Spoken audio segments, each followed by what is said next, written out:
All right, everyone. To keep this on time here, let's go ahead with questions for Frank.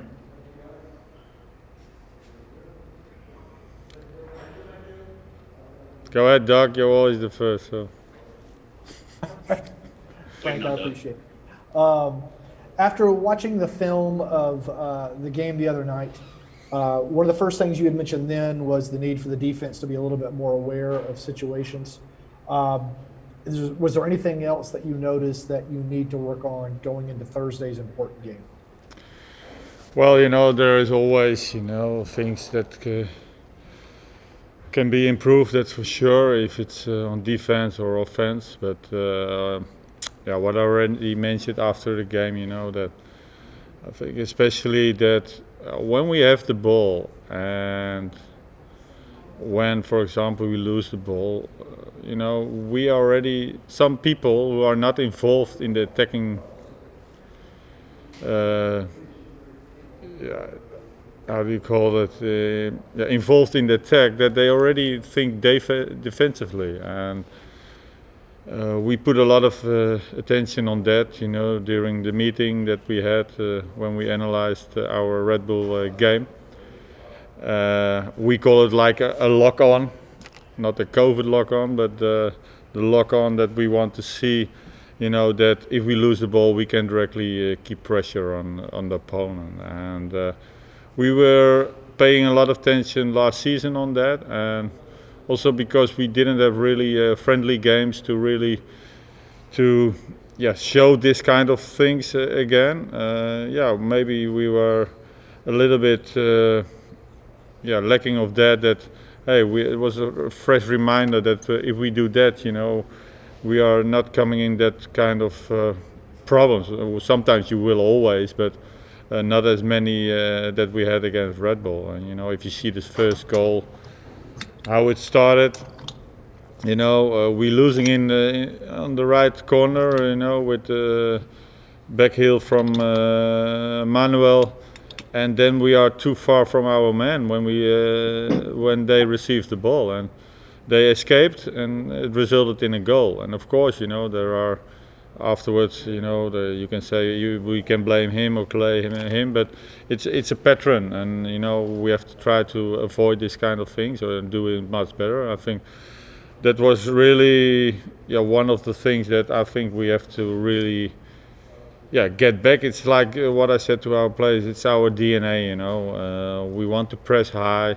We want to keep the pressure on the half of the opponent, and also when you have the ball and you lose it, you want directly pressure, and so this is what we pay a lot of attention. And on the attacking side, today we talked a lot about how we can disturb a block, also because Red Bull also played a lot of times in a block, and how can liberate our best players and with movements and everything. So I think that was also a point that we could do better, and sometimes it's you have to learn it the hard way. Maybe to lose a game and see the things that we can do improve. And what I said already after the game, I saw already also a lot of good things, but we were very disappointing in the result. For example, we had a lot of crosses.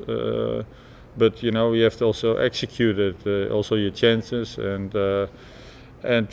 deliver good crosses and with bodies in the box. So all those kind of things, we want to see different on Thursday morning.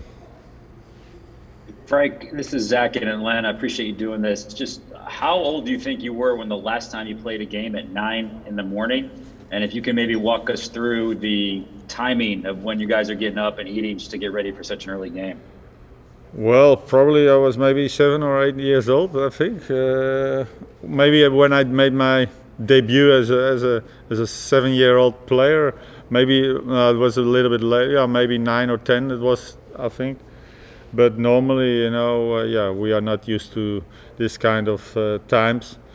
We have, of course, like 3 hours before. We have like, normally it's it's pre-meal, but we don't have that anymore, of course. So it's like more breakfast, and I can imagine that a lot of players, don't think about pasta, at 6 o'clock in the morning. So we have to adapt. Everybody, they have the same problem with that, and you see today, how hot it is, and especially because it continues every 50 minutes, it's getting hotter and hotter. And I saw a player of Chicago today. After 54 minutes, I saw him, getting cramp. So that means it's really tough circumstances, and but we have to deal with it. Cincinnati had the same, but I can imagine, we have better preparations, towards the game, and especially 9 o'clock in the morning is. Well, I cannot remember as a player really that I played on this on this hour. Frank, speaking of that, of the heat, the fitness, you said before that you were planning on rotating when necessary. Has that strategy changed at all based on the loss on Saturday night? Are you still planning on changing some positions, some guys for Thursday?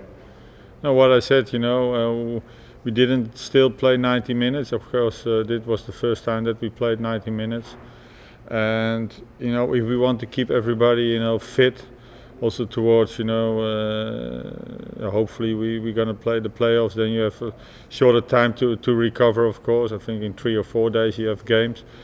So we cannot take risks, that the guys get muscle injuries, and especially on places that you think, hey, they have to cover so many grounds, and so we really look to see, okay, which player can play again, or which player, we have to modify, and don't let them start, and maybe a 30-minute game or something like that. So there will gonna be a rotation. And by the way, I have seen better shirts of you.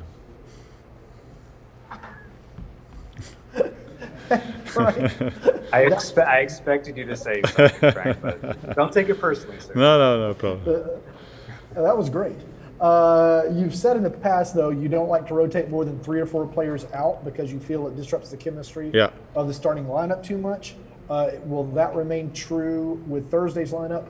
And you also said that you hadn't talked to Jan yet. I'm curious if that's changed now that both of y'all are in Orlando going into this game. No, not yet. I think we are scheduled tomorrow, for a Dutch broadcast, Fox Sports, to be together online. So that's probably the first time that I'm gonna speak to him. So, but it's what it is, and I think he's focused. He has a lot of his mind. He just came in here, and I think he has a lot of work to do, like me also. So. No, we don't really have time to talk to each other, and that's it. And what was also the first question? You've said in the past. Oh that one. Okay. Well, this is unprecedented time, so it needs also so other conclusions in that, and so it can be that it's going to be more than 3.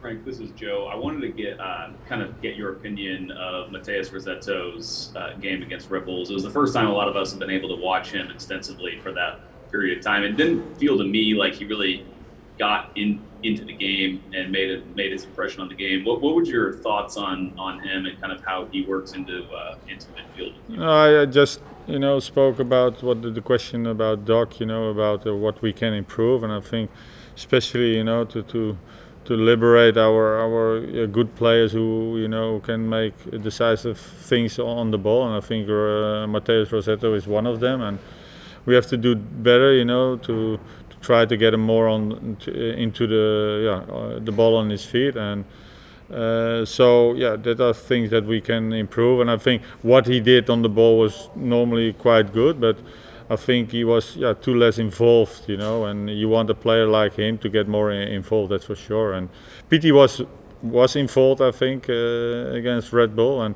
I want to see that also, of course, from Matheus when he's playing.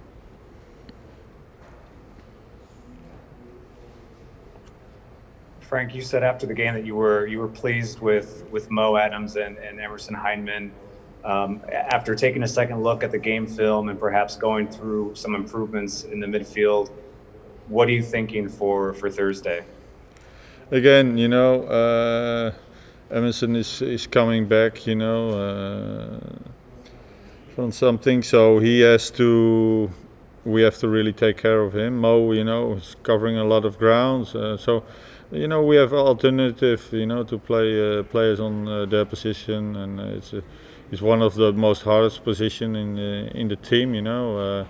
It's more like two controlled midfielders, but they cover a lot of ground. So again, I'm really pleased with Mo, how he's developing. From the start he was ready, and that's why he deserved to start. And I think he did really well. And Red Bull is a team.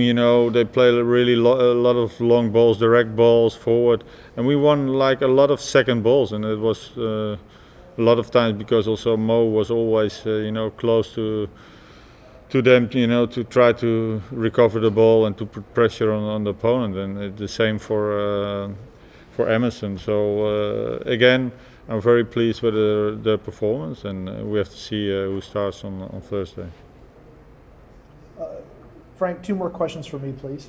Are there any more injury updates from the team going into Thursday's game? And I hate to have to ask you about this again, but it keeps popping up. Reports that Eric Lopez has signed a contract. I didn't know if you could comment on that. Well, Eric Lopez, I cannot comment on that because I don't know anything about him. You have to ask Carlos Bocanegra about that, not to me right now. And injury update, touch wood. Well, I'm on an iron couch, chair, so that's not possible. But right now it looks really good, and everybody is available for Thursday.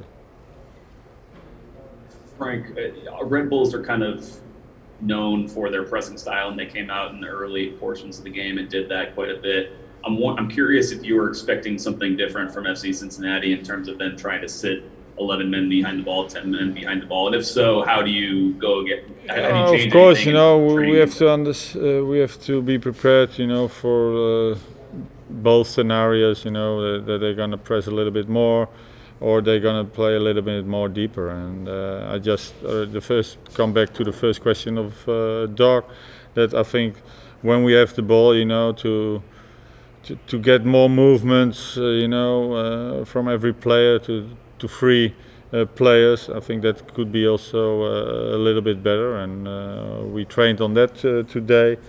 And I think we have to think, of course, of both scenarios. And I think both scenarios has their advantage and disadvantage, of course. But we will be prepared for both scenarios.